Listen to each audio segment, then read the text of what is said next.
महाकुंभ भारत का सबसे बड़ा धार्मिक और आध्यात्मिक मेला है जो हर 12 वर्षों में 4 प्रमुख स्थानों हरिद्वार, प्रयागराज, इलाहाबाद, उज्जैन और नासिक में आयोजित किया जाता है। यह मेला हिंदू धर्म में गंगा, यमुना, सरस्वती और अन्य पवित्र नदियों में स्नान करने का एक शुभ अवसर माना जाता है, जिससे सभी पापों का नाश होता है और मोक्ष की प्राप्ति होती है। महाकुंभ की कहानी समुद्र मंथन से जुड़ी हुई है, जिसका वर्णन पुराणों में मिलता है। देवताओं और असुरों ने मिलकर अमृत प्राप्त करने के लिए क्षीर सागर का मंथन किया। जब अमृत कलश निकला तो उसे लेकर देवताओं और असुरों में युद्ध छिड़ गया।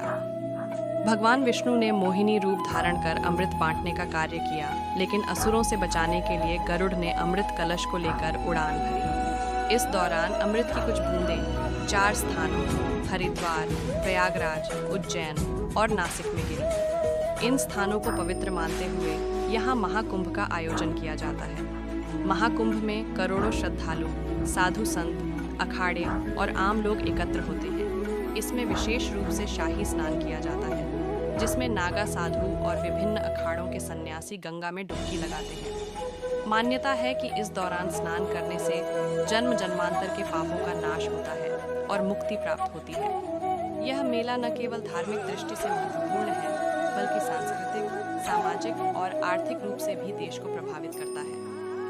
महाकुंभ के दौरान कई आध्यात्मिक प्रवचन, यज्ञ, भजन कीर्तन और दान पुण्य के कार्यक्रम आयोजित किए जाते हैं। इतिहास में महाकुंभ का उल्लेख कई ग्रंथों और विदेशी यात्रियों के लेखों में मिलता है। ह्वेनसांग और अल बरूनी ने भी इस मेले का वर्णन किया है। आधुनिक युग में महाकुंभ वैश्विक स्तर पर प्रसिद्ध हो चुका है और इसमें विभिन्न देशों के पर्यटक भी शामिल होते हैं। महाकुंभ केवल एक धार्मिक आयोजन नहीं, बल्कि भारतीय संस्कृति, आध्यात्मिकता और परंपराओं का प्रतीक है। यह विश्व का सबसे बड़ा शांतिपूर्ण जनसमूह है, जहाँ करोड़ों लोग एकत्र होकर धर्म और भक्ति के पथ पर अग्रसर होते हैं।